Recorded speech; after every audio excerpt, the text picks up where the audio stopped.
श्रीमद्भागवत महापुराण की जय।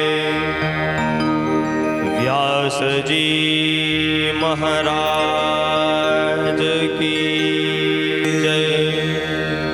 प्रयागराज तीर्थ की जय। गंगे महारानी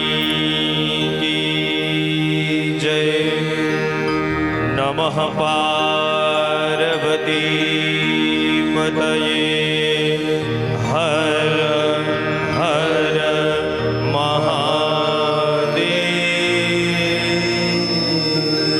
हर।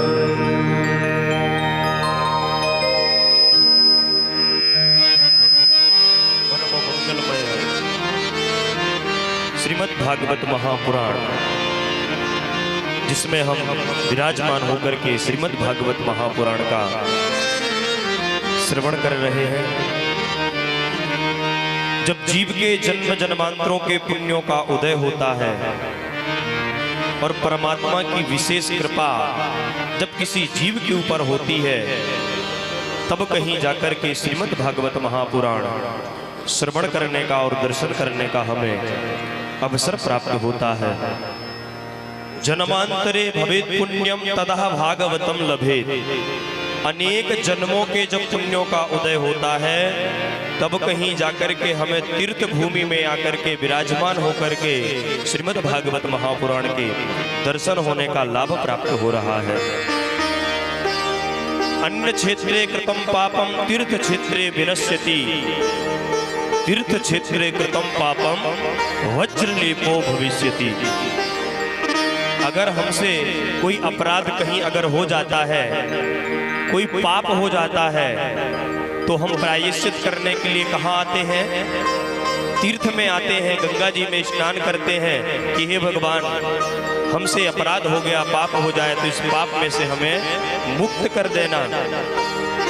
लेकिन कहा गया है तीर्थ क्षेत्रे कृतं पापम वज्रलेपो भविष्यति।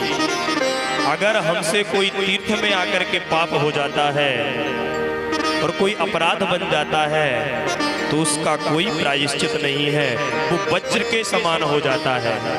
इसलिए यहाँ संतों के दर्शन हमें हो रहे हैं, गंगा मैया के दर्शन हो रहे हैं, तो इस चीज का विचार करें कि हमसे कोई अपराध ना बने। और पाप अनेक प्रकार के होते हैं। कायिक भी होता है, शरीर के द्वारा होने वाला पाप, वाचिक भी होता है, वाणी के द्वारा होने वाला पाप।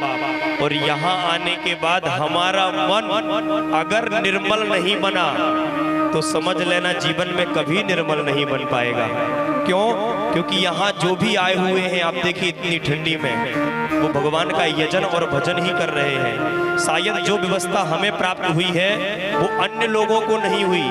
आप देख रहे हैं कितने लोग पंडाल के बाहर भी सो रहे हैं, कितने लोग पंडाल के अंदर भी सोते हैं। तो ये व्यवस्था हमें परमात्मा की कृपा से मिली है। और ऐसी व्यवस्था के बाद भी अगर हम भगवान की भक्ति नहीं कर पाए और भगवान का ध्यान नहीं कर पाए, तो हमारा जीवन व्यर्थ है। आइए व्यासपीठ को वंदन करते हुए, परम पूज्य महाराज श्री के चरणों में वंदन करते हुए श्रीमद् भागवत महापुराण की मंगलाचरण में